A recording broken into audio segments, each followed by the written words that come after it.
Okay. Hi guys, welcome to the next in the series of DROD developer interviews. Today I have with us Mike. How you doing today? Oh, that's it. Okay. So everyone knows Mike, but for all of those out there, in case you're seeing the video on demand, he's the project lead for all the DROD games since Journey to Rooted Hold, I believe, was your first project manager, correct? Um, more or less, well, yeah, that's interesting. No, I think Eric was still managing at that time, and also in the city beneath, but was doing most of the dev work Mm-hmm. for Okay, so I'm just going to start off with the question I always end up asking. So how long have you been playing DROD and how did you end up discovering the game? Because you've been around much longer than I have, so. Oh, I've got plenty to tell about this. So DROD, well, my dad worked at IBM when I was a kid. Um, Let me tell you a bit of story leading up to DROD. He when I was about 12, he showed me this concept of about BBSs. He downloaded this game called Kraz, and I'm guessing some people know about that by Scott Miller. It's an older game with just this colored ASCII art. Um, at the time, I was amazed at how a world could be shown and some fun gameplay like Kraz had, which is a similar 2D top-down view like DROD has on a Okay. it's just based ASCII art. But I was amazed at the kind of world and gameplay that could express. And so, growing up, I made a series of games similar to uh, that I called American. And they're also kind of Indiana Jones like. You explore ancient civilizations or places, but it's very different kind of ancient civilization. But also, mostly it's just named after my initials, MER. And as I was learning programming, I did uh, was just working on these projects as a way of how can I show some interesting gameplay with using some basic graphics like Cross has, and I was inspired by that. Okay. So growing in college, I was doing some work at just in doing my grad degree and when I was taking some downtime looking for puzzle games to play, found a DROD online on Home of the Underdog, and Mm-hmm. that was 2002. I played through that and I just loved it. I said, this is stuff just like I love to play, like I love to make. And so at that point, that's how I was introduced to it. And then I noticed online that Eric had put a site together to do his open source rewrite of it. And that's how that started from there. And I just hooked on to that because that had been my childhood dream I had to make games like that, and that was the type of thing I enjoyed a lot. Okay. Yeah, and obviously once you got into there, you started programming for the original open source release, correct? Yeah, that's right. I first I did some alpha testing. Eric said, "Let's get some alpha testers." Felt like I was just a kid at the time, and I was intimidated by working with people who had actually produced these games Mm-hmm. online. It's really cool. So I said, "Okay, I can do some testing." And then I noticed there were some bugs in the game, and I said, "Oh, can I like help out with that? I just want to fix." Mm-hmm. And so I just downloaded it, was able to build it, and Eric said, "Well, if you can do that and you can like fix bugs and stuff, sure, you can work on this." So, yeah, so I just started helping out with some bug fixes and stuff at that point. Okay. Yeah, that's always interesting because that's kind of how you hear a lot of people in Caravel start. It's just kind of a need was around and people in the community end up stepping up. So that's always interesting to hear about that. So obviously, I mean, you kind of talked about this a little bit. You're a programmer by trade, and obviously you've been doing draw games for over a decade now. Do you want to talk a little bit about kind of your game design philosophy and how, For and sure. then going into obviously how that kind of shaped TSS a little bit and how, obviously, I'm sure over the past decade or so, it's kind of matured and been refined. So. Yeah, I can share. I have a lot of stuff to share about this, a lot of deep stuff about myself to kind of show who I am, how I make games, and yeah, this is going to be fun. Mhm. So, I guess well, So on the forum, I have my Gandalf avatar on there. I have that because, well, I look up to that persona. It's a, to me, it's a wise and caring person who Gandalf is frail in mortality, but he still uses all his power to do good in the world, and I want to be like that. Hmm. Um, and as you probably know, and many people on the forum know, I'm a member of the Church of Jesus Christ of Latter-day Saints, and you can see this if you just look at my old school homepage. I've linked on my user profile. And I know some people know that because I've heard them in chat. You know, they make fun of me for living in Utah and stuff like that. Personally, I think Pro is a great place to live. I've been here since I started working on DROD when I was just going to school. And but anyway, just fundamentally, what this means about me is that I believe in God. I believe He's the Father of our spirits, and that means we're His children. I believe He loves us, and that we're all brothers and sisters. So, I believe in Jesus as our Savior. Hmm. I hope you'll forgive me for waxing philosophical for a moment, but I guess since this is about my design philosophy, what this may help me to express is my interest in working on DROD, in working with the player community on DROD, and that one of the main topics I guess is that of how I do games is that we Christians often talk about having faith in Christ, but one topic that seems less common to me is how God Himself has faith in His creations. Uh, that when He creates something, He loves it. Hmm. My understanding is He finds joy and believes in the creative process. That well, He loves life and He believes that His creations are good. Yeah. So working on DROD as a labor of love, as we've often referred to it in the past, I believe that we can work together to make something beautiful. Hmm. I believe in the creative spark that is in each one of us. And so, um, when working with the Caravel dev team over the years, I think they're excellent at what they do on with DROD. I just can't say enough good things about working with all of you guys. Yeah, Um, yeah, you definitely get the sense of, I mean, especially relating to the church aspect of it. You definitely get the sense of really close community in the Caravel forums and in the Caravel dev team as well too. So I think that's an important thing you touched upon. yeah, I don't think the dev team, I want, we come together and work. I think they're excellent not because they do this type of thing for like a living or anything, but I think the excellence from each individual comes because they care. Hmm. Yeah, I think they try hard, they invest their time, they want to make great things that they love, and that's the type of people I love to work with. So being part of the Caravel community where people know it's a great place on the internet to be. Hmm. Everyone here has been a source of joy in my life. And I love to see the great creations people put together here. So it's great to me to work with everybody. Yeah. So my design philosophy isn't to exploit my creations.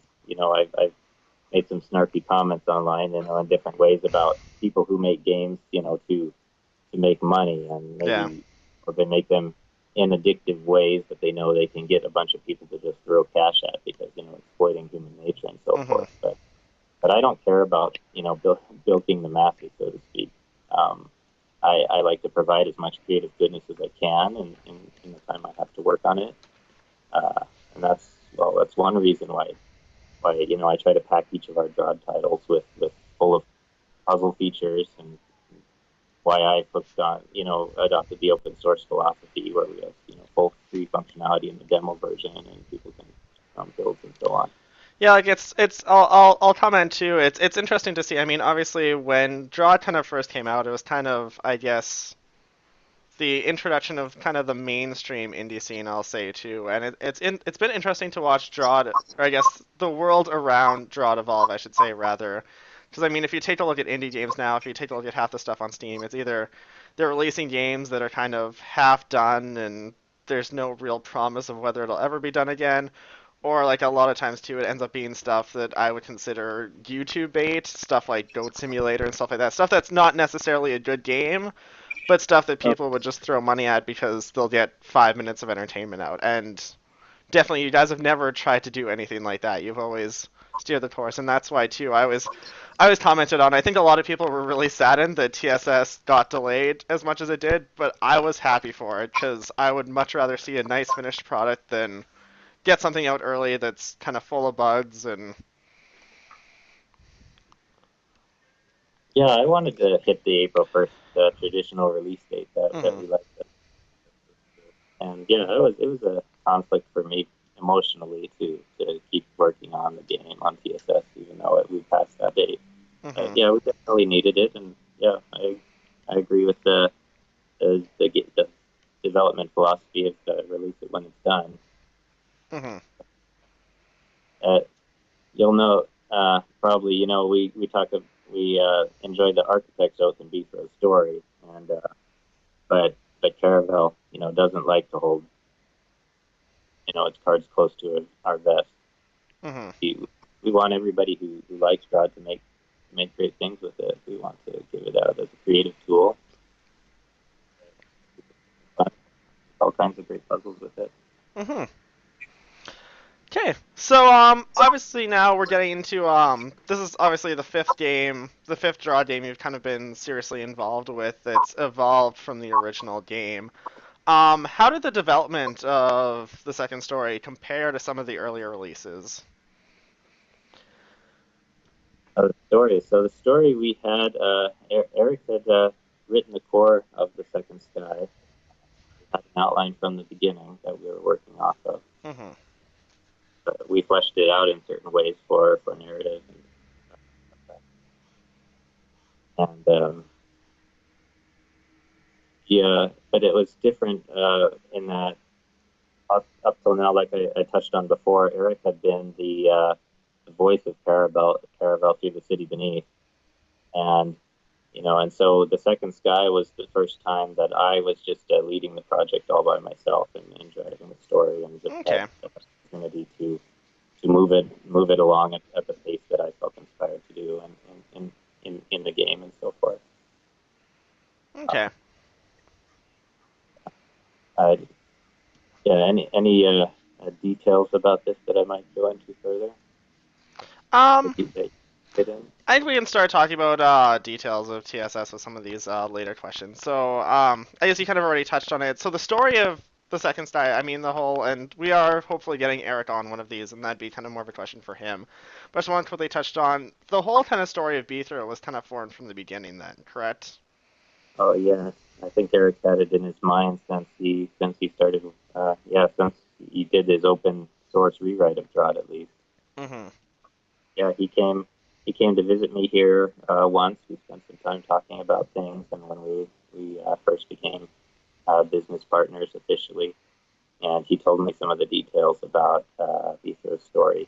Mm-hmm. Uh, Probably some details that haven't actually been uh, embodied in any of the stories or on the forum anywhere.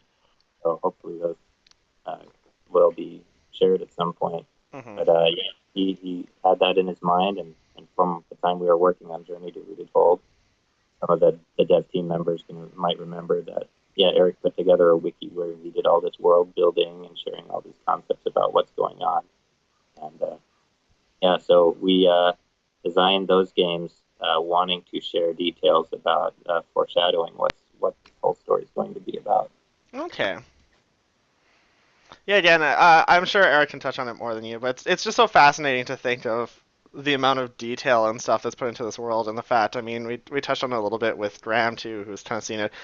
There's such a huge world out there, and we've only really seen a small chunk of it.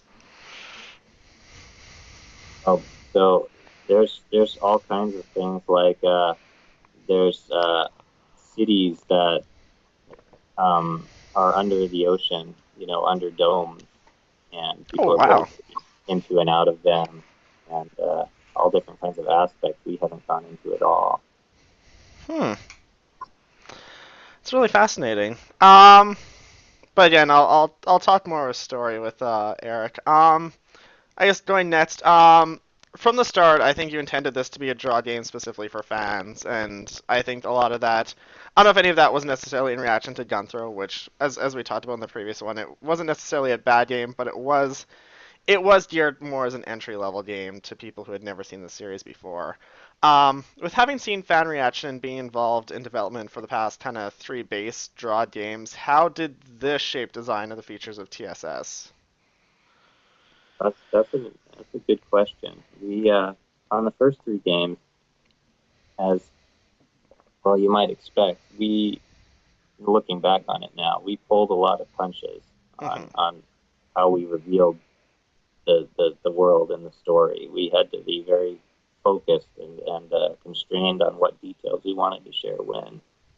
And when we got to the second sky, finally we have a lot of games with climaxes where something uh, happens, but it's also at the end and also a kind of anticlimactic in a way. And we wanted that not to be a cliffhanger, but just to say, it was a struggle we had to say, well, here we're ending the story, and at this point, and we have more to reveal later, and we wish we could reveal it to you now, but it's just not time yet. Mm-hmm. And so when we get to the second guy, we're saying, okay, we're not going to pull any punches anymore.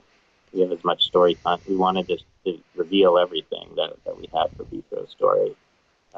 So we have more story content in here probably than maybe than all of the three previous games combined. I'll put together, and so we wanted it to be a grand finale where everything is revealed that we've been holding out on to sharing for so long.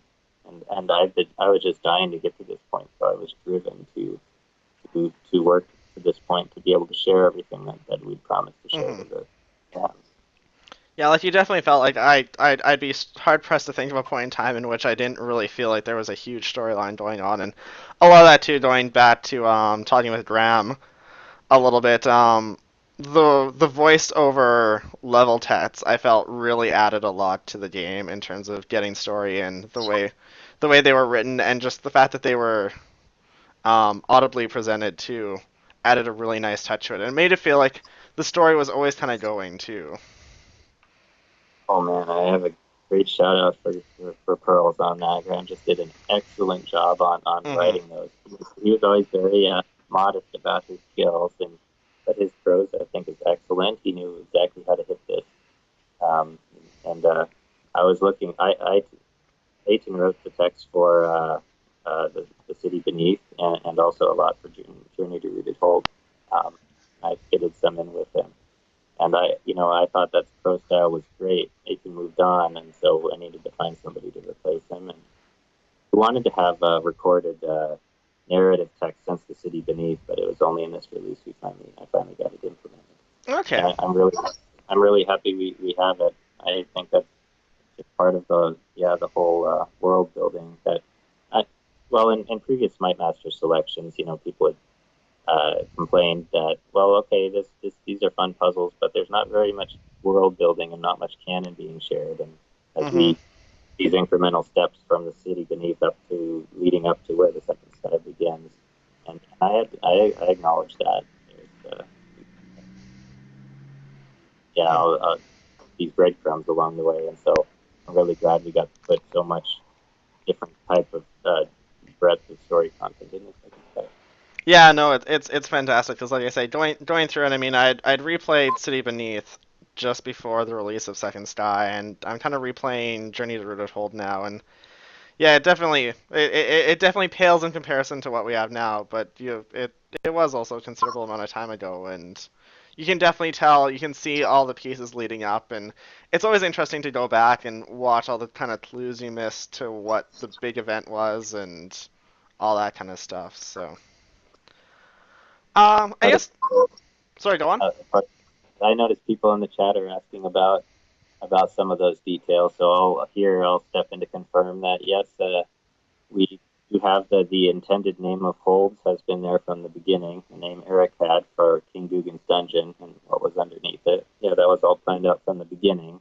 There's a reason the architects were building those holds, and built in the second sky. Also, yeah, AT is mentioned. That was something a detail I threw in, hoping that not expecting it would take so long to get to the point where we reveal it, but that was always Hmm. a detail I wanted people to be able to look back on and see, yes, we actually had this story in place from that time. So yeah, those details are real. Hmm. Okay. So I guess next, kind of a little bit of an open-ended question. Do you want to talk a little bit, just kind of about the process of creating TSS, how things got added in? Because obviously, I consider the elements that got added in TSS I definitely late game elements in the fact that they're, I'd say, probably some of the hardest elements to deal with in the entire game. So.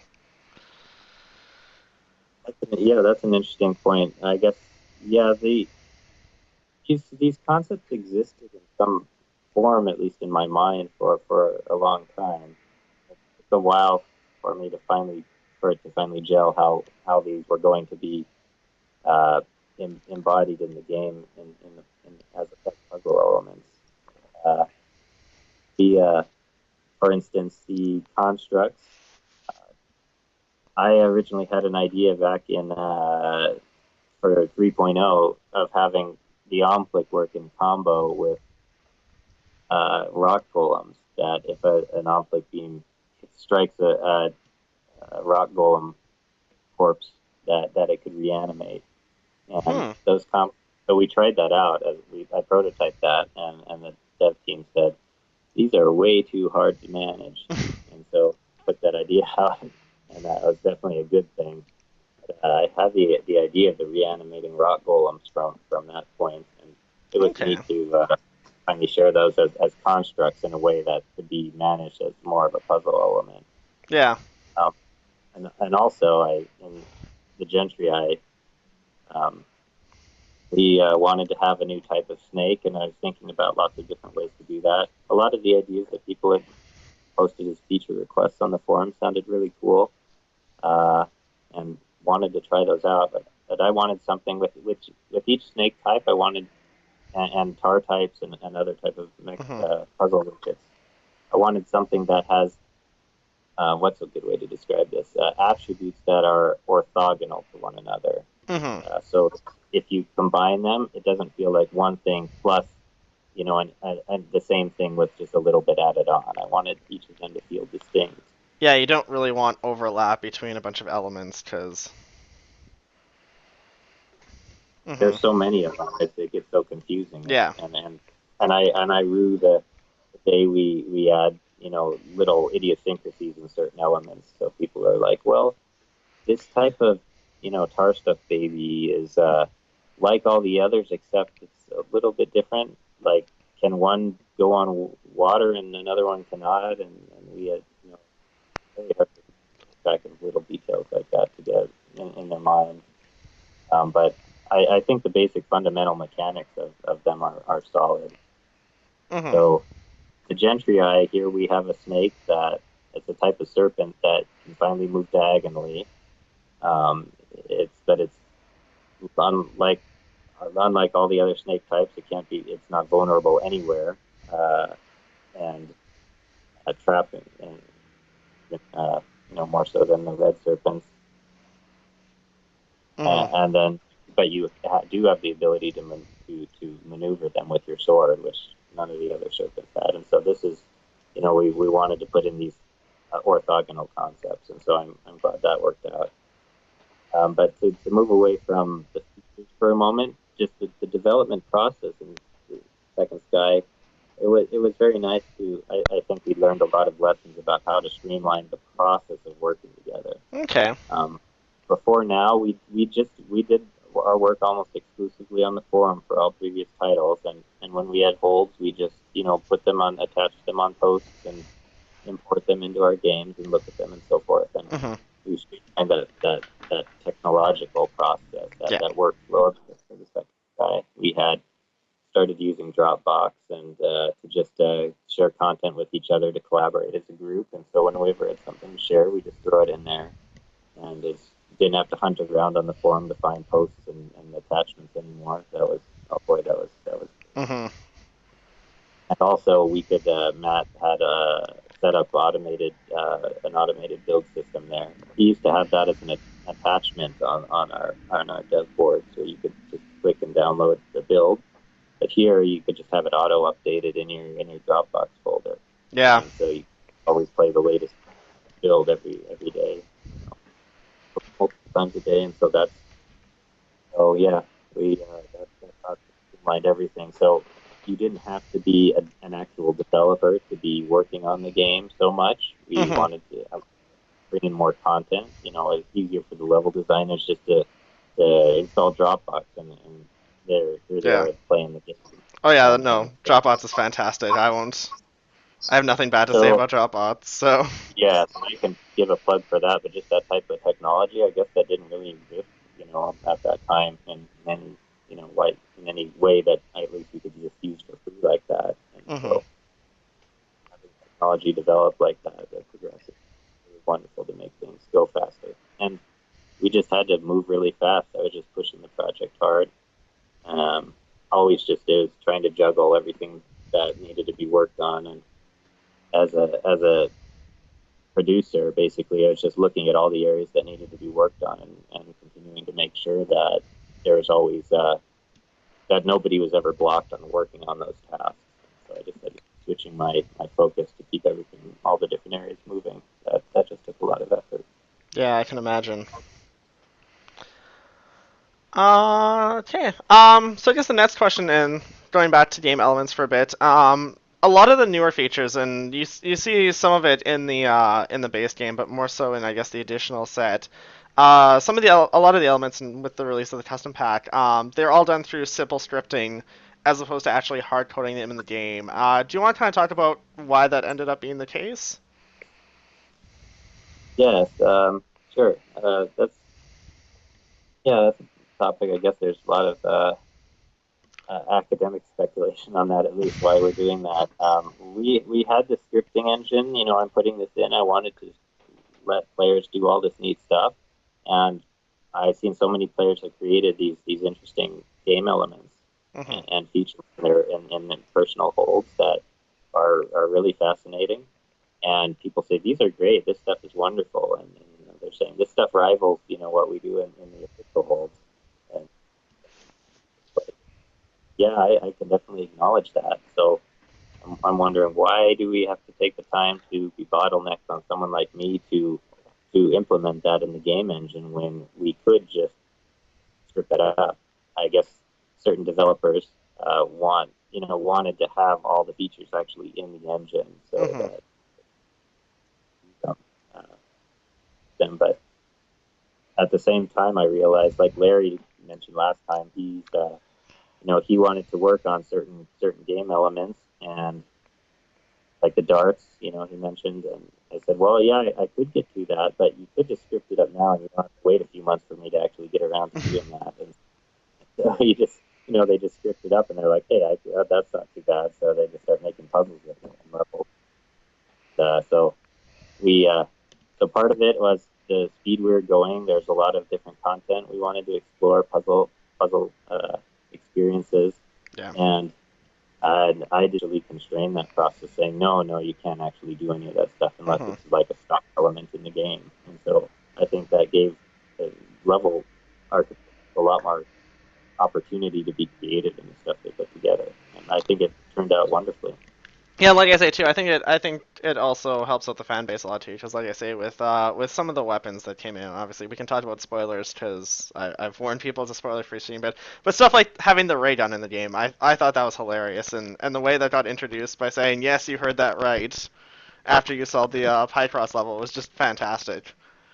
Oh, thank you. I love that was fun to throw that in. I just like to give nods to the fans and the Hmm. community for the type of evolution DROD has had.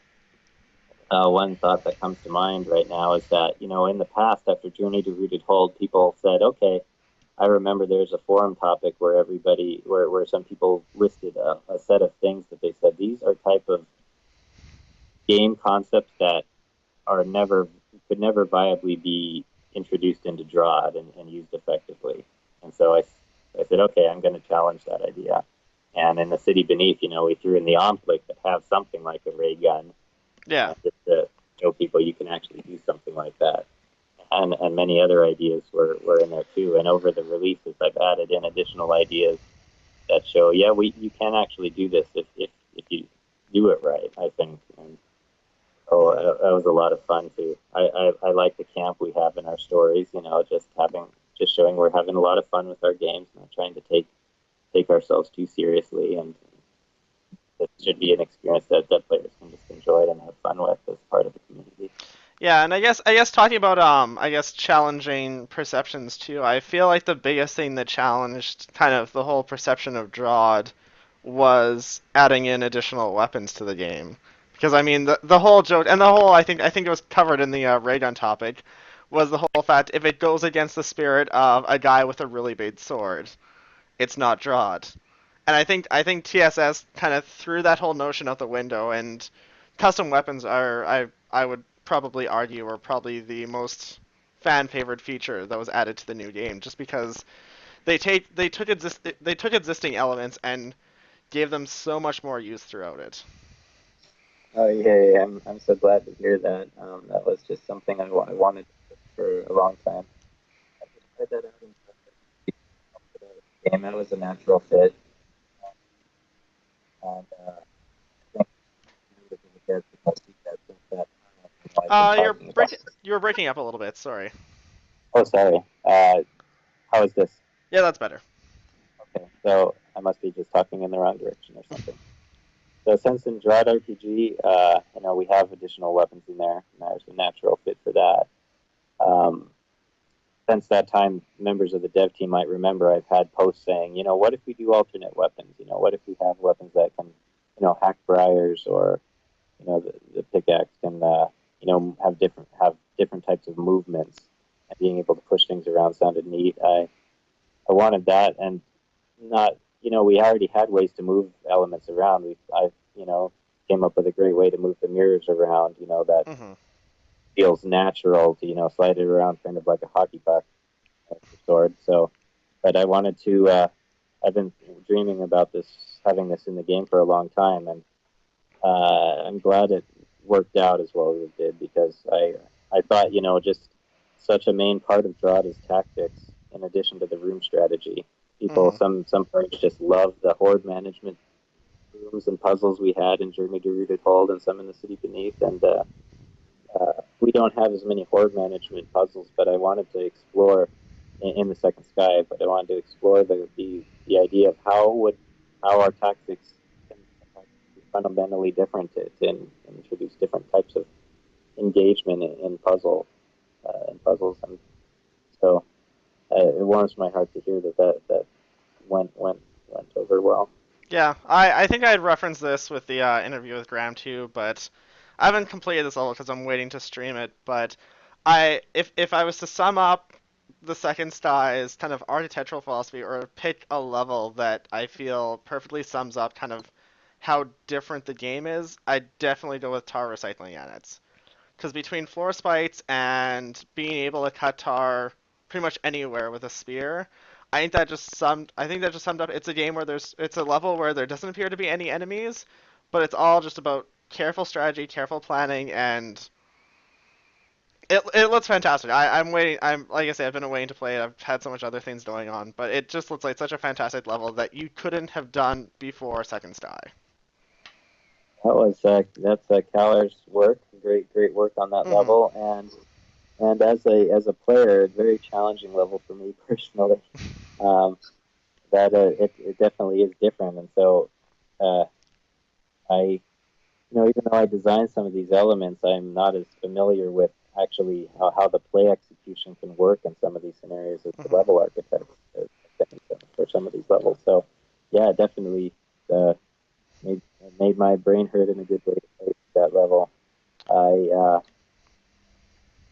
something I was thinking of about that. Yeah, so with each game, we wanted DROD to feel to be the same. It has the same Hmm. fundamental mechanics, but also to reinvent it in each title too, to show that yeah, you can do it that way, but also have you considered about doing playing it this way?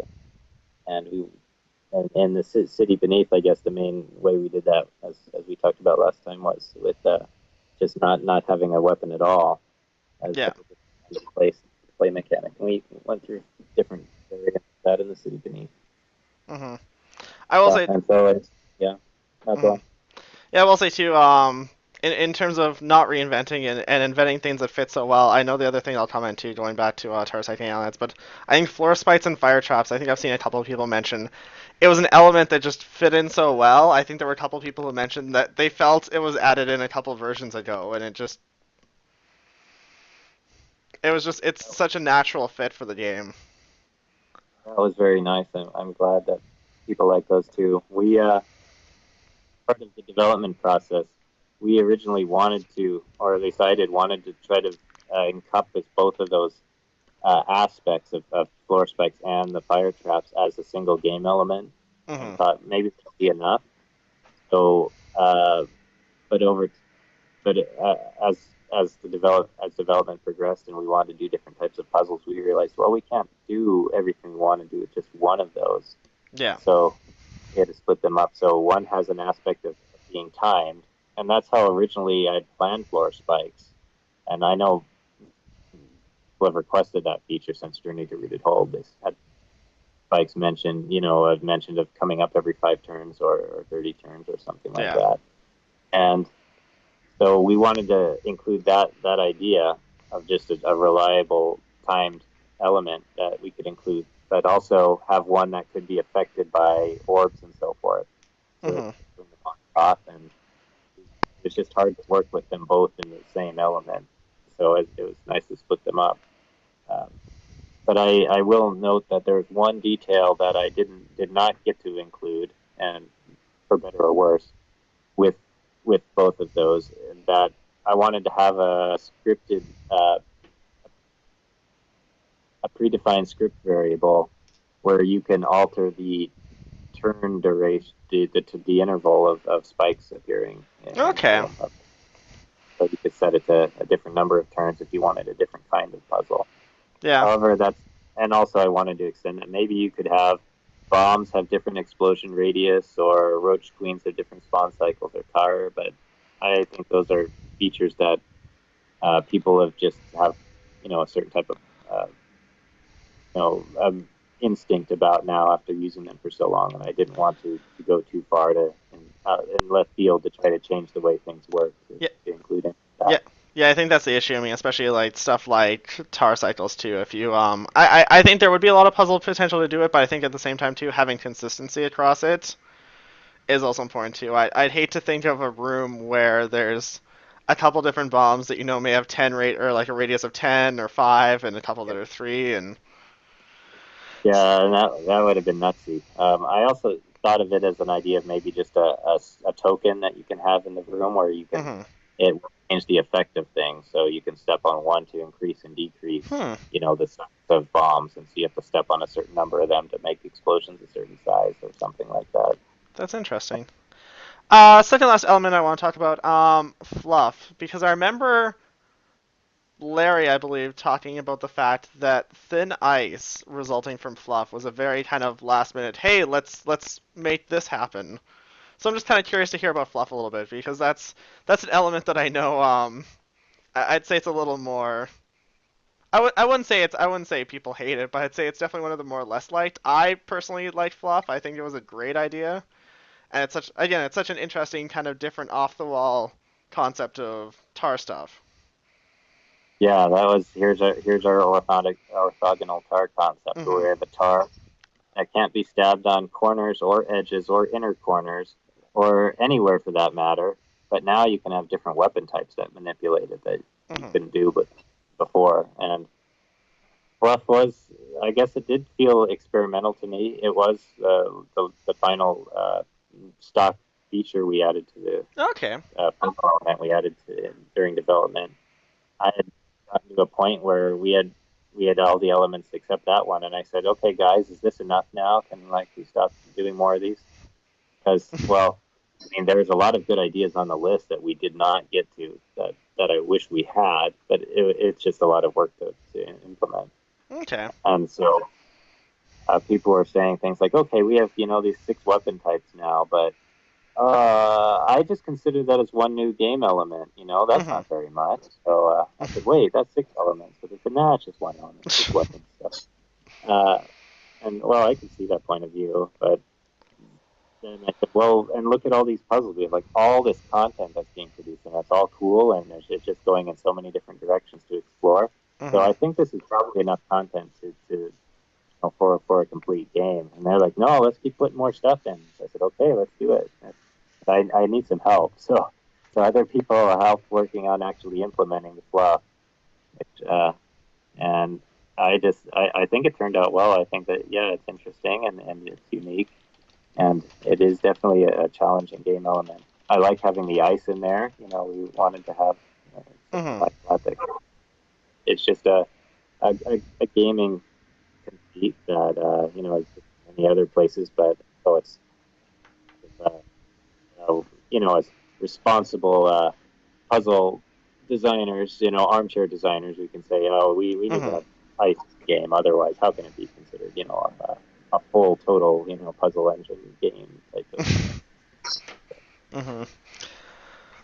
No, that's interesting, and just even the movement of fluff, because I think that's one of the the movement of or I guess puffs rather they're called. That was also interesting, and like I say, you didn't really see fluff get really shown off well until more fluff, which was difficult but also really rewarding and had a really good variety of puzzles in it.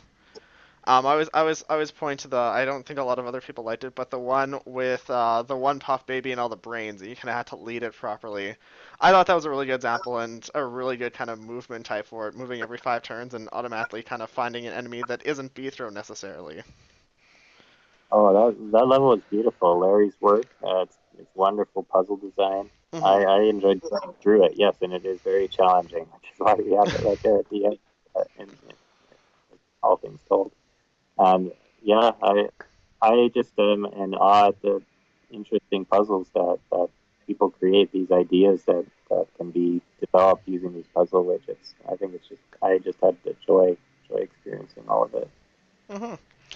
Okay, and I guess the final kind of element I want to specifically touch on because I think it is everyone's favorite and also another good summary of changing the game entirely is time tokens. So do you want to maybe talk a little bit about them, how they came to be?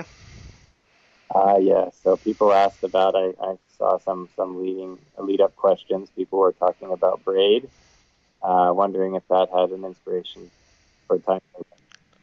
So I could say I played through braid. Yeah, I've got all the puzzle pieces in there, and I think it's a really pretty game, and the puzzles are well thought out there. Um, it doesn't have anything to do with time tokens, though. Um, braid, is an interesting game, not only for those mechanics. Hmm.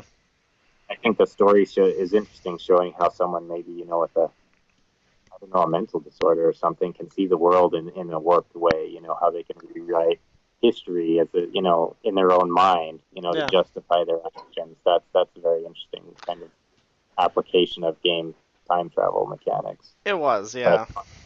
yeah, I didn't take any direct inspiration from Braid. Hmm. Where I got it from is a Flash game called Chronotron Oh that was yes. mentioned before at some time, and that's a very bare bones puzzles there. Um, and I like the idea.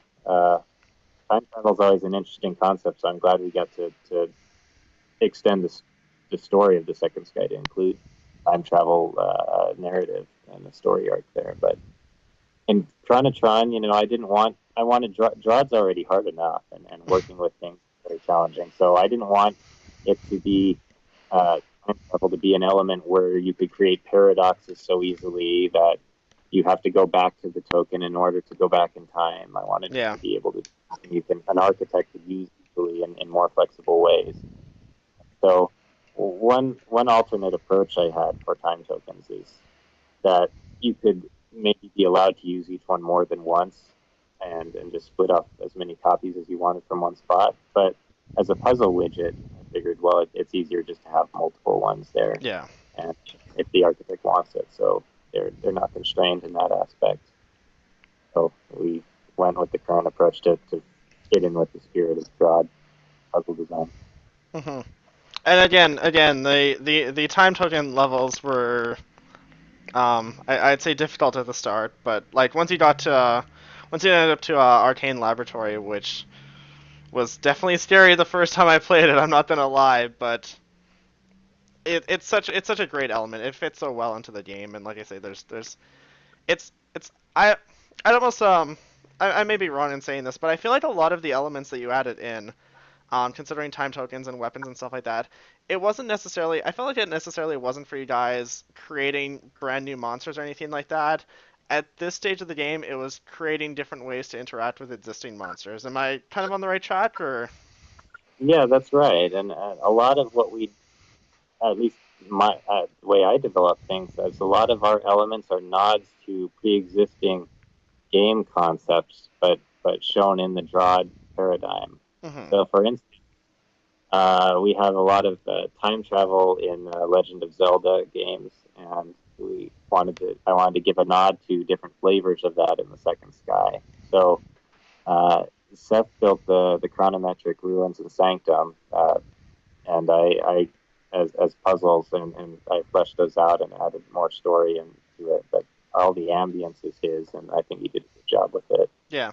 And that's like our Temple of Time duality, like was in Ocarina of Time, that type of concept where you have these two areas. So I wanted to present that to the players as, okay, here's, you have time tokens, and you have this dual area, and that seems like a pretty safe gaming conceit now. Then I wanted to go past that to something that players wouldn't expect to see in DROD at all, Hmm. where they return to different periods of time, and all different types of other events occur.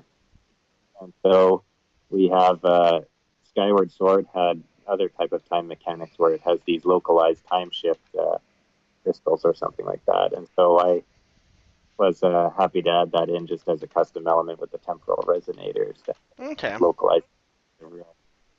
And then in the Link to the Past, you have also just two different worlds you can switch between, and some of the concept that finally got featured in some of the rooms of the final level of the Second Sky were some mechanics originally inspired by Seth, where he showed off some rooms he'd scripted up where you use the command key to shift between two different realities. And there are these scripted monsters that would only exist in one frame of time or the other. And Okay. as you between the two worlds to reflect the future or past, and make different things happen in the room at different times. And so we did just some very basic stuff like that at the end of the game. There was already so much content. I considered, why don't we make this a full level with a bunch of these different ideas? But there's just so much that I wanted to keep it a bit more focused by the end. Hmm. I can But understand I'm that. we were able to realize some form of a light versus dark world areas, during the climax of the game. Hmm.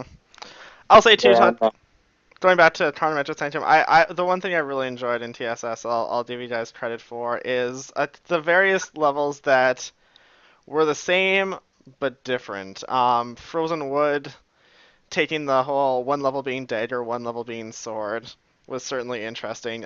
Even doing the harder, like you guys introduced time tokens really well by doing the ruins and then the sanctum.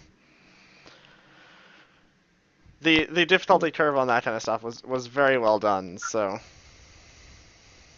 the time mechanics, I realized that, well, and I've seen people playing those type of games. It can just be really hard in general. And hmm when you throw time mechanics on DROD, I think that's such an ambitious thing to expect of the player. So yeah. I know people do really evil things with that if they want to. So I'm hoping that architects will use that responsibly. uh, but yeah, we had a lot of discussion about, from past games, how we want to show different versions of a puzzle. And it was nice with the world map system that it was easy to put in different versions of an area, Yeah. and that we don't have to wait till the post mastery area in hmm order to show off different versions of a puzzle. Here's the original version, or here's a harder version that may be unfair to just have in the main game, or something like that. hmm But that's one reason we added seeding beacons. I wanted originally to have a concept of players being able to do rooms in different ways. but also not have to necessarily restore game Yeah. to different ways. So Eric had this unconventional idea for the Living Walls area. He had originally conceived it in his story outline as a series of rooms that you have Okay. to go through without killing anything. And if you did, you'd get to the end of the level and find out, at the Guardian that you're stuck. Yeah. And then would just realize, oh, I guess I have to restore game and play through the level again. Mhm. And we thought that idea is intriguing, but as a word to put on it, but we weren't inspired to come up with any rooms to fit that system. And of course, the idea of forcing the players to redo an entire level just seemed unforgiving, and that's not in a way Yeah. we want the software in DROD. Mhm. So it was already hard enough without just being arbitrarily frustrating. So It's exactly, yeah. And I know. I think I failed the first time I did the living walls, and then So I at least let you just go back and you can redo it if you want without having to restore. But also, Heating Beacon was a mechanism we had originally planned to use in the living walls to allow the player to just reset a room, they cleared accidentally and mhm. try it again without having to restore game. But but we didn't end up using it that way. But also, the seeding beacon facilitates architects allowing players to redo rooms to get a challenge, maybe if they want to redo and do it a challenge way Mhm. without restoring it, if you want to provide that affordance. Or maybe secret exits, like I had a room in Journey to Rooted Hold where in level 22 or something like that, where you have to actually get to the secret without having to solve the room first. Yeah.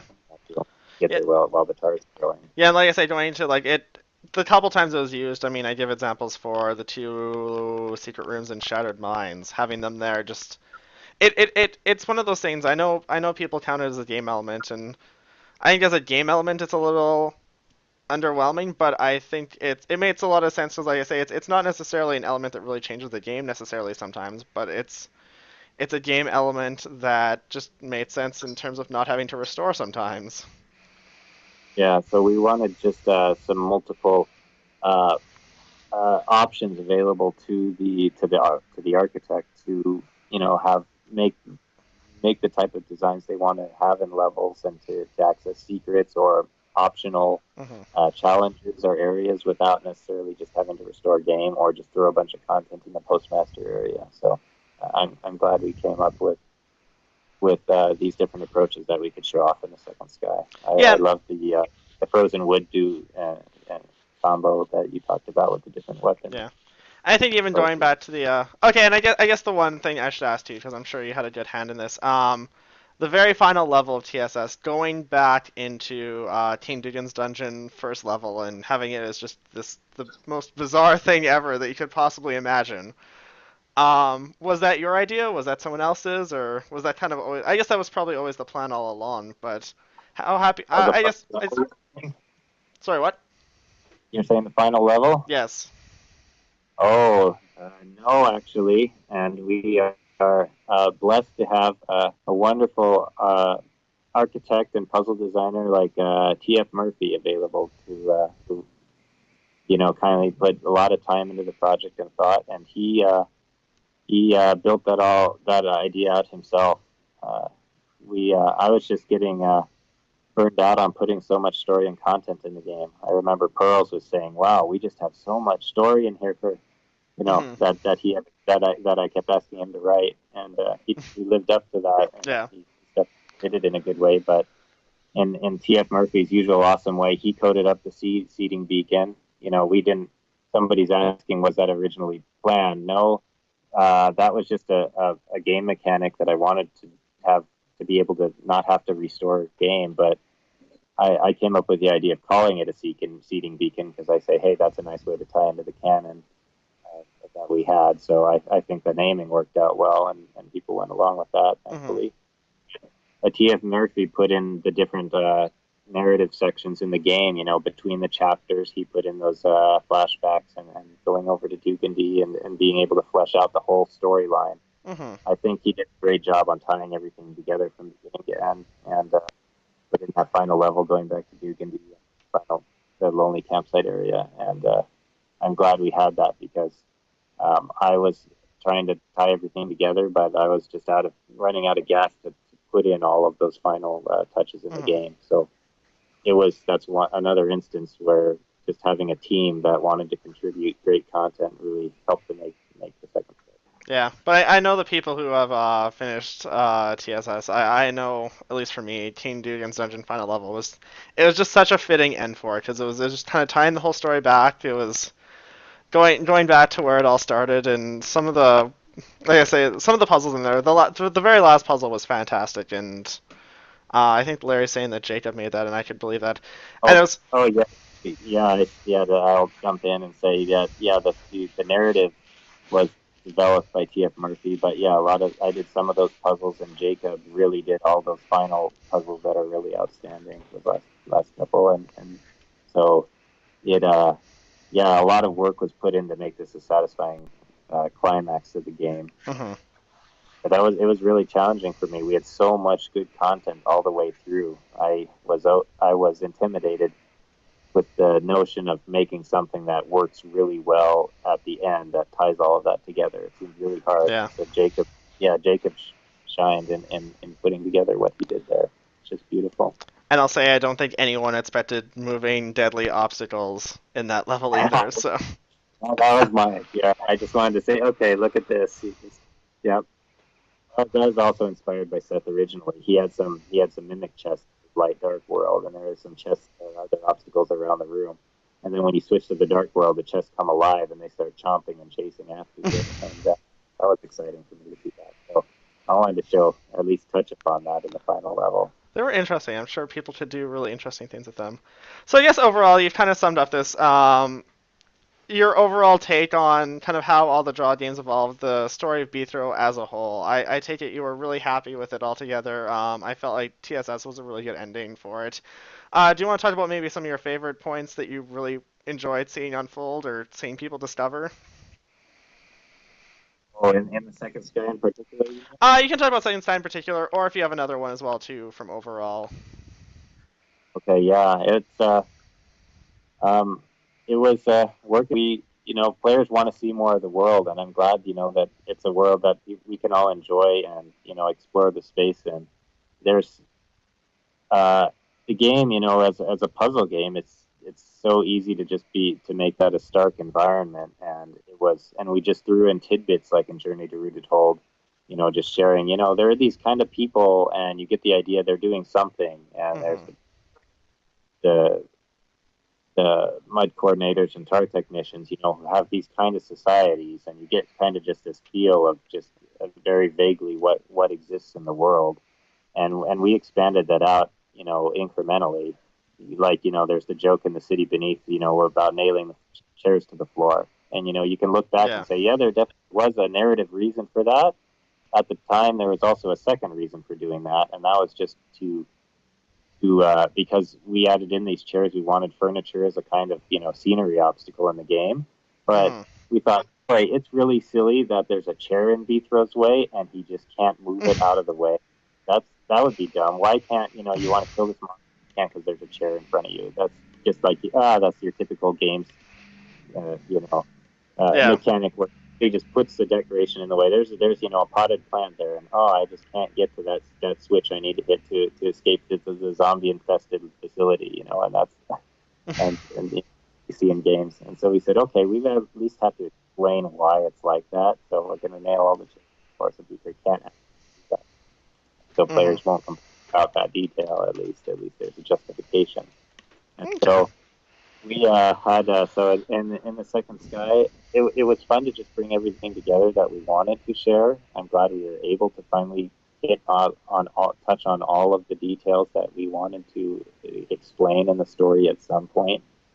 It's also fun to just touch on different stories that we liked, like we have the ROUSs and on Lemming Beach. Larry wanted to have lemmings, which are a monster that just moves in a straight line, like the Hmm. classic game, and then he featured that in a different mode in another level. But those, this is a nod to Princess Bride, which I guess we'd like, and you have the huge abyss in the city beneath, which the idea, the inspiration that came to my mind for putting that together from Eric's story was for the display was the Cliffs of Insanity in The Princess Bride, where you have this thick Yes. rope tied around the rock at the top, and you're climbing down that. So I just thought that would be cool.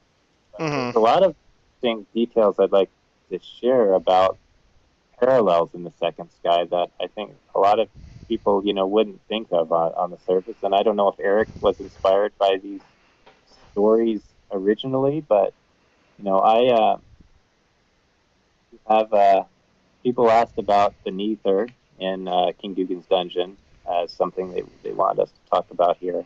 Um, we have they asked who was he? Is he somebody from the? How does he connect with the Empire? You can see in the. I'll share the. You can see the pictures at the end of AE that he has, or just King Dugan's Dungeon 2.0. You can see the Neither there, a picture of him Okay. after telling Beatrice his final words, and you can see that he has, a simple English T-shirt, or shirt that says "No Fear" on it. You can see he's just one of the above grounders, and he's a guy just kind of like Hulk that has monster immunity and was wanting to and learned about the goodness of the Empire. What it wanted to do, or at least presumed ostensible goodness, and he wanted to be a part of that and be friends with the monsters and so forth. That's Mhm. one detail.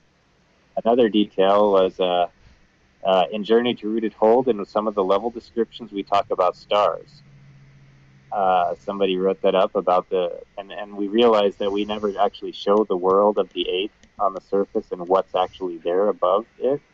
But people always, there's some illustrations on the forum of when we did the master map of the eighth in the geography, they show the eighth just hanging in space with, the stars around it and so forth. Mhm. And it might be kind of like that, but not necessarily, because if you look up, you're just going to see, the second sky there, really, which is kind of the first sky. And so I wanted to make sure that we didn't talk about details like a moon or anything like that, because there's no moon. Yeah. And I was hoping at the same time that players wouldn't notice the omission there, that where is there a moon? And they never, I guess people didn't ask about that because I'd be uncomfortable kind of vaguely skirting those kind of questions. Mhm. Stars, there's possibilities why people would see stars, but they could be things that might be shown on the other surface, so forth, that we haven't discussed in the game completely. Okay. That's another detail. And then a third one is Fairchild. That was uh, this seems to me to be a very interesting parallel to the Never-Ending Story. I don't know if people have read how many people have read the novel of that the movie was made from, but I read that story as a kid, and best version if you ever want to actually try reading it. It's a great story. The story is to read in the original, the green and red ink. Uh, a very interesting design for the story that's kind of showing as that it's connecting with you in its presentation, in addition to just the text. But Okay. there's the childlike empress in the Neverending Story has a very interesting parallel to Pharaoh Child, where it's just like a creature that the all of existence is depends on, but it doesn't really necessarily take notice of it, and it doesn't and there's this cycle that repeats there where it's only once everybody basically enough time has passed where everybody forgets what has happened that that the cycle will repeat again at that point when people forget what happened last time. Mhm. And then there's a person in the novel called the Old Man of Wandering Mountain, which is a dual to the Childlike Empress, an old man who chronicles everything that happens in the world. And to me, this seems to be an interesting duel between Proudchild and the Pit Thing, where the Pit Thing knows everything, and Proudchild is oblivious to everything. Third plays, and that's not absolute, but there's I wonder if those are story inspirations for the original. Uh, so it was very I really liked this how we one detail that I really liked Eric's story, how these points all come out eventually in the second sky. But one thing I wanted to change was that originally Eric had planned it where all of this information is still hidden until basically the very end of the game. And I would think for the climax of the series, that would not be a very satisfying emotional experience for the Hmm. player. They're playing through the whole game and they're wondering what's going on, and they invest all this time and energy in solving these puzzles, and then finally they get to the end of the game and they realize, oh, that's what was going on, huh? Yeah. I didn't want them to have that type of moment. I wanted them from the beginning chat, the very first chapter, to kind of have a feeling of the urgency and the risk of what's going on. And so I put in the premature pruning that happened so that players can understand that there's this actual threat and they get a feel for what that actually would entail from the beginning. Hmm. And we needed the time travel arc to actually be able to undo that, so then you can actually get to Child and have that conversation and realize that that maybe you can't really do anything about it, but maybe you can prepare. Yeah. I'm It glad we were able to show it off in that with that narrative pacing. Yeah, the initial turning definitely gave you a sense of urgency. It's like, okay, I understand what's going on now. I understand what I need to do, and yeah, definitely without that, it would have felt a little weird. And I mean, as it is, I felt like the right thing to do. I mean, you do still end it on a little bit of kind of you end it with questions still being asked, which I think is the right way to do it, and because Yes, obviously I want.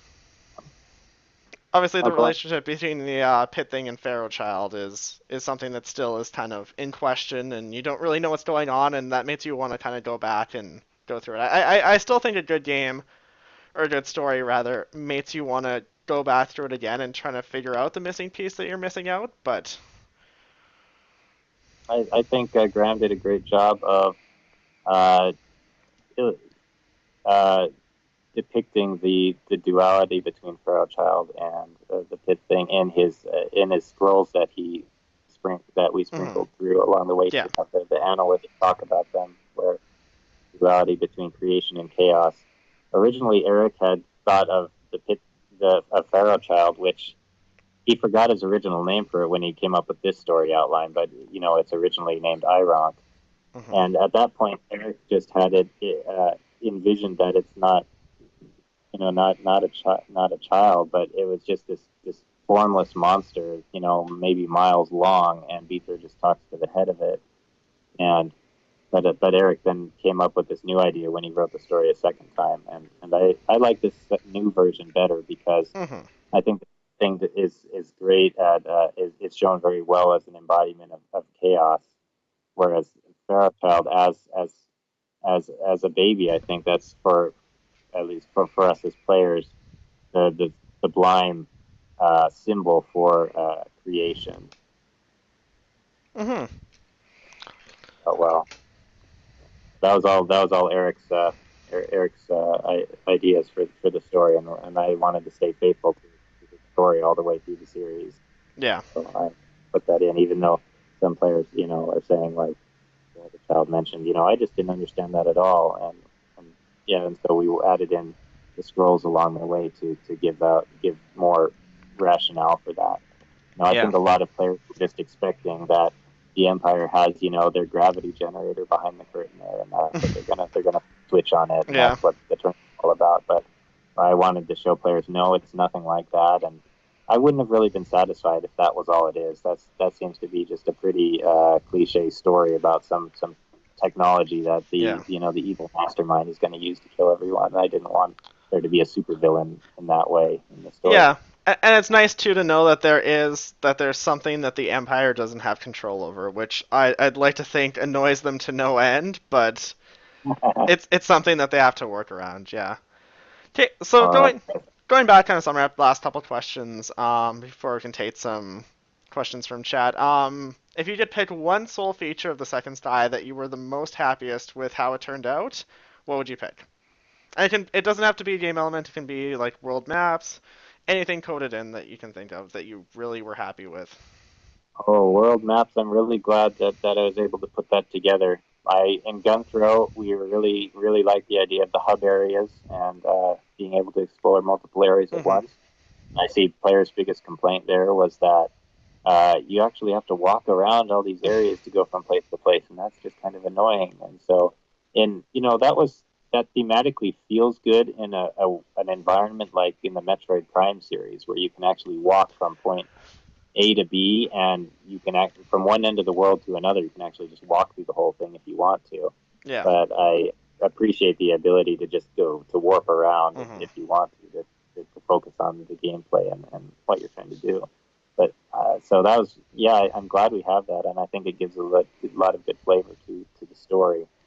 I think that the feature that the architectural feature that I enjoy is not a puzzle element, but is the image overlay scripting that we could use that made Hmm. all of the cutscenes possible.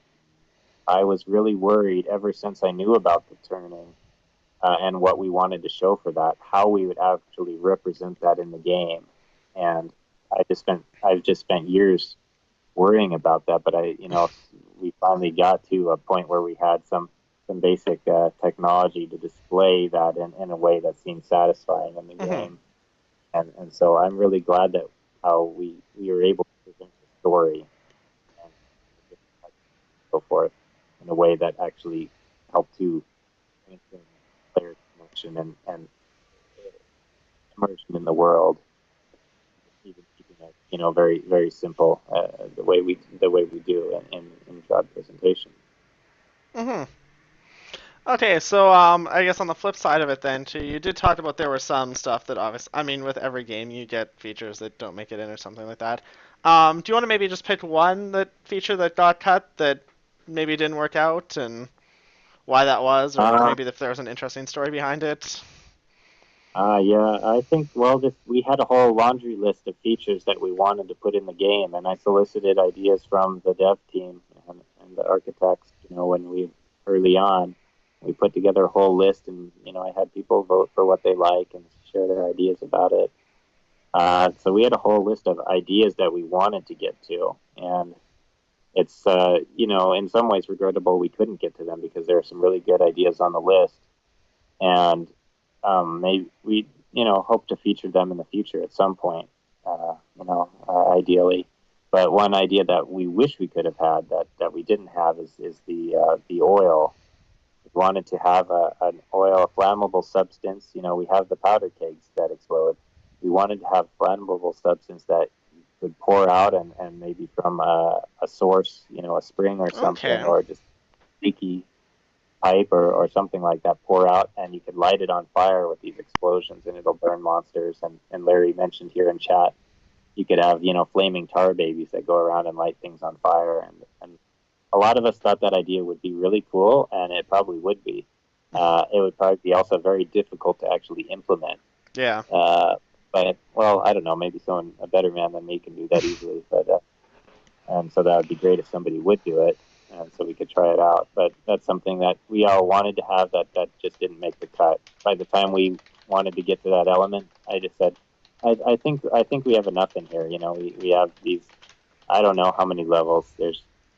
Uh, it's coming close to 100 levels in the game if you just look Yeah. in the editor, the list of everything, and say, okay, that's plenty. We can always do that later if we really Oh want yeah. to do it. Hmm. Okay, and I guess finally, before we get to user questions, any other shoutouts? Anything else you want to quickly talk about before we take a couple other questions? Or Hey, oh, as a shout out, I just want to say that the team just performed brilliantly on the whole game. Everybody was very generous in devoting their time and energy and thought process to the game and making it beautiful and trying to make it the best it could be is the conclusion to be for a story. Everybody worked tirelessly on it, and just for their love of the game is how I take it. And it's really good to get Zach and Keller on the team uh, as new architects, and yeah. who really did a lot of in the past, I'd learned, I think I did a decent job of making areas that look kind of interesting in the context of a room, but they do an excellent job at making it look like a world, like an actual place that you could be in. And they gave that loving treatment to, a couple of Larry's areas, Yeah. which just looks so cool now, and as well as being just excellent puzzles. And so just seeing how the team came together and just worked really well. Nobody came in with an ego and just wanted to, throw their ideas into the mix and would, threaten to leave if their ideas weren't satisfied or anything like that. Yeah. I think we had some moments like that in the past, and I would always cringe worrying that people would feel that way. But here, everybody was very open-minded and wanted to just do what was best for the game, and so we had a lot of discussions that went this way and that about how to make things work. And in the end, I think we came up with what we thought was the best of all worlds. And so I think that helped make the Second Sky successful. Is that everybody just wanted to pitch in and make a good game, and it wasn't about sharing something about them about themselves necessarily. Of course, everything into it comes from a person's skill and talent, but in the end, it was all about how to make Bithro's world something that we could present to the player as a work of art, as a full and complete story. Hmm. So just to the team and just everybody who worked on it, who I mention here, just dozens and dozens of players who just do it for the love of the game. Thank you so much, everybody. Hmm. Okay, so we have our first question, which I was going to ask anyways. Is TSS Pinnacle asks, is TSS the last draw game in general, or just the end of Bithro's storyline? So I'll let you take that one away. Yes, but this is TSS is always planned as the final game in Bithro's story. So yes, this is the final planned game for Bithro.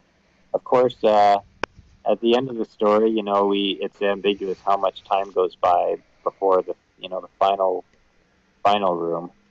So there's stuff we could put in there, and there's other ideas we could share for happening at different points along the timeline. That would be interesting stories to tell in their own right.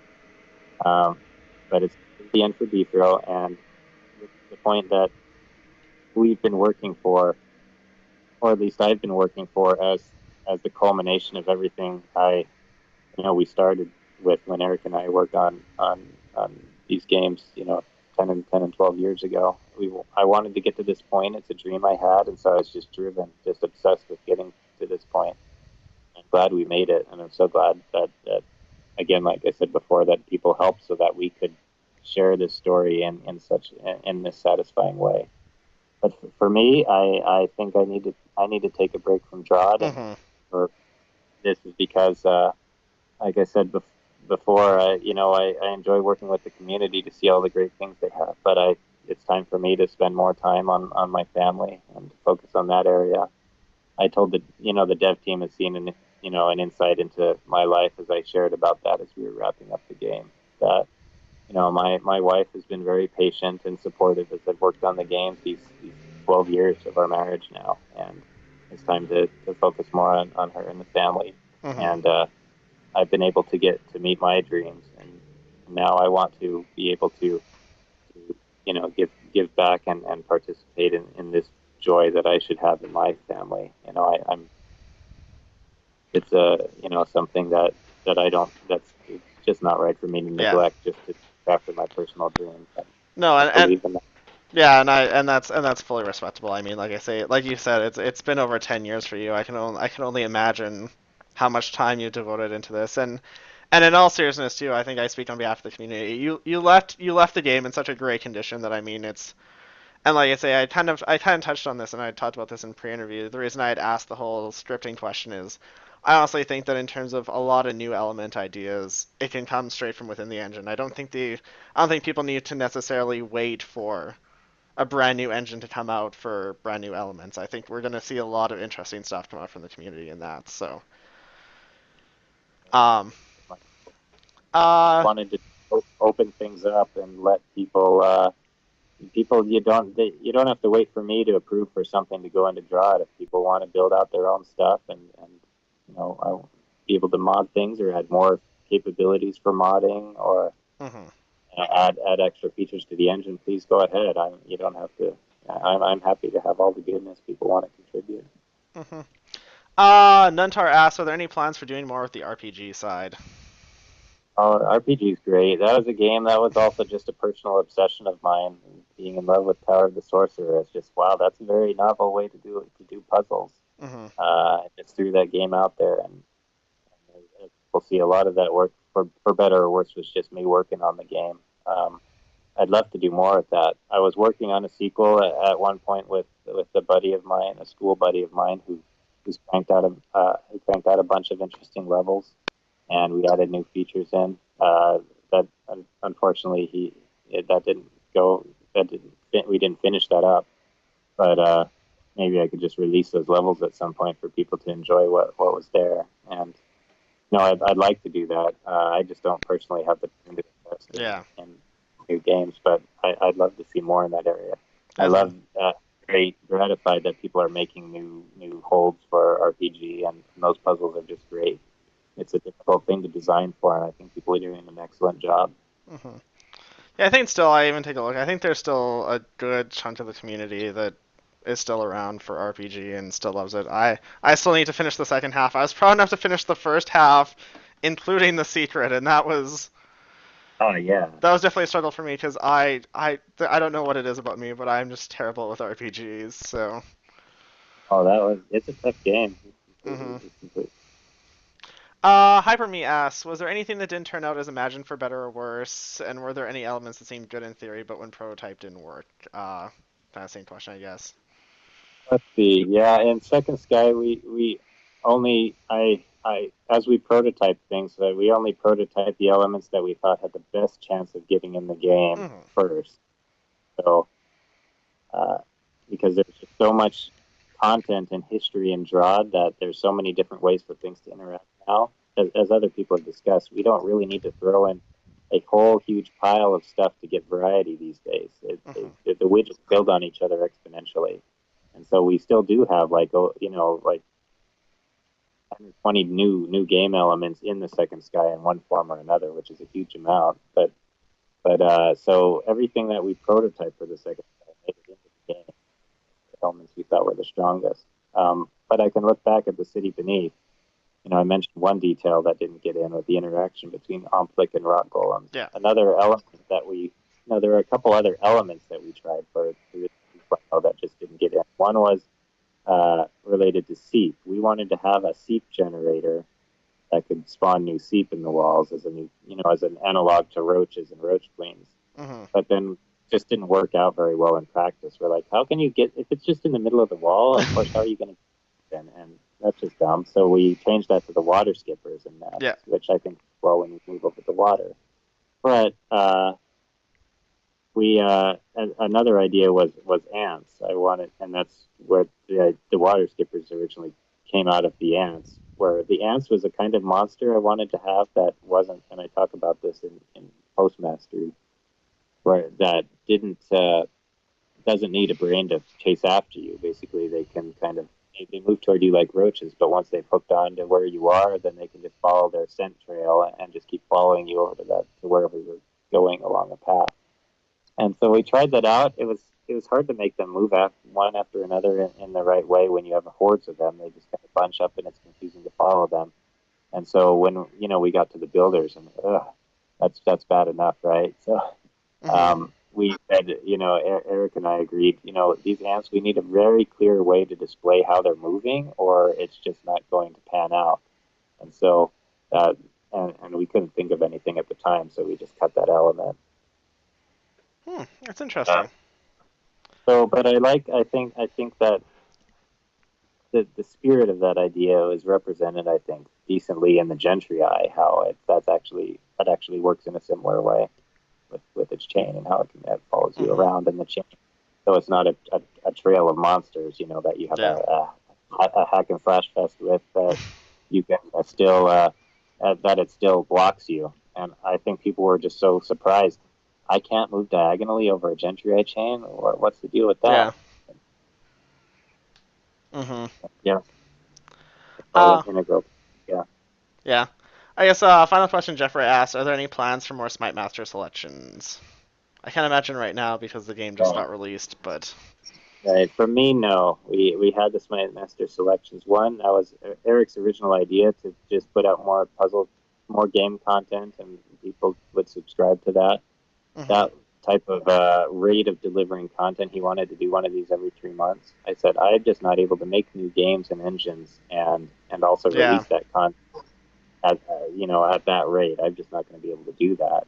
So that didn't pan out to just do it at that schedule. So I would like Smite Master selections. I think are great. We don't have any in the pipeline as far as I know, and I don't have any story I'd like to attach to them in Hmm. particular at this point. I'm still thinking about that, but no, nothing's planned at this time. And at the same time too, I mean, the community is currently making some really fantastic holds. I'll reference Nuntar is doing a really interesting hold that's kind of more along the lines of a beginner one. Fang's doing one that's kind of quasi taking place after the turning, kind of after the sequel of TSS. I think the fans. I mean, I don't necessarily know that. I mean, really, what you're paying for is a little bit of extra story and voice acting in the Smite Master selections, and these were still all holds done by fans. I don't think people should be disappointed if there aren't going to be any more Smite Master selections recently, because in terms of puzzle quality, I think you're going to see that from the community anyways. So Yeah, that makes good sense. All of those good puzzles will still be released, and they would if they're without the Smite Master yeah. selection. So that's definitely a valid point. Hmm. Also, for Smite Master selections, I like the idea, and it's cool to see. I mean, some forum members have posted pictures of their collection of stuff that they've, of the Yeah. CDs that we produced. I just am amazed looking back that we actually pumped out that much content. There's just a lot of stuff there. I don't, I don't know if any. It's been mentioned on the forum. They don't know of any other indie series that just has so much content out there Yeah.